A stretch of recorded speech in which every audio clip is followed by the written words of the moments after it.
शिवाजी विद्यापीठाचा 63व्या वर्धापन दिन सोहळा मोठ्या उत्साहात साजरा करण्यात आला। सकाळी 8:30 वाजता विद्यापीठाच्या प्रांगणात प्रभारी कुलगुरू डॉक्टर सुरेश गोसावी यांच्या हस्ते ध्वजारोहण करण्यात आलं। यानंतर वर्धापन दिनाचा मुख्य कार्यक्रम विद्यापीठातील राजर्षी शाहू सभागृहामध्ये पार पडला। या कार्यक्रमाला कवयित्री बहिणाबाई चौधरी, उत्तर महाराष्ट्र विद्यापीठाचे कुलगुरू प्राध्यापक डॉक्टर विजय माहेश्वरी प्रमुख पाहुणे म्हणून उपस्थित होते। तर अध्यक्षस्थानी प्रभारी कुलगुरू डॉक्टर सुरेश गोसावी होते। प्रभारी कुलगुरू डॉक्टर ज्योती जाधव यांनी प्रास्ताविकातून विद्यापीठाच्या प्रगतीचा आढावा घेतला। कुलगुरू डॉक्टर विजय माहेश्वरी यांनी शिवाजी विद्यापीठानं मागील 62 वर्षात केलेली संख्यात्मक आणि गुणात्मक प्रगती कौतुकास्पद असल्याचं सांगितलं। सध्याचा काळ हा सर्वात कठीण काळ आहे। सर्वांनी मायक्रो ॲनालिसिस केलं पाहिजे, कारण चांगलं काम करूनसुद्धा राज्यकर्त्यांकडून समाधान व्यक्त केलं जात नसल्याबद्दल त्यांनी खंत व्यक्त केली। चीन आणि भारताची शिक्षणावरील खर्चाची तुलना केली तर भारत खूप मागं आहे।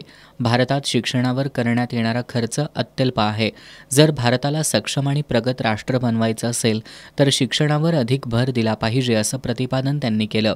अध्यक्षीय भाषणात प्रभारी कुलगुरू डॉक्टर सुरेश गोसावी यांनी शिवाजी विद्यापीठाचं दक्षिण महाराष्ट्रातील शैक्षणिक क्रांतीत मोठं योगदान असल्याचं सांगितलं।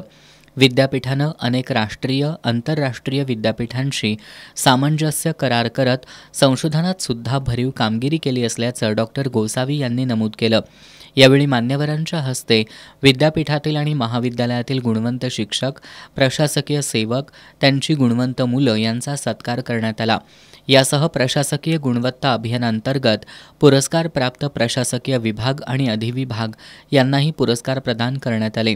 यावेळी कुलसचिव डॉक्टर विलास शिंदे, परीक्षा आणि मूल्यमापन मंडळाचे संचालक डॉक्टर अजितसिंह जाधव, वित्त आणि लेखाधिकारी डॉक्टर सुहासिनी पाटील, राष्ट्रीय सेवा योजना संचालक डॉक्टर तानाजी चौगुले, प्रभारी अधिष्ठाता doctor Mahadev Deshmukh, doctor Rajaram Gurav, doctor Varsha Maindargi, doctor Ajay Sali यांच्यासह विविध अधिकार मंडळाचे सदस्य, अधिविभाग प्रमुख, शिक्षक, प्रशासकीय सेवक, त्यांचे कुटुंबीय, विद्यार्थी विद्यार्थिनी मोठ्या संख्येनं उपस्थित होते।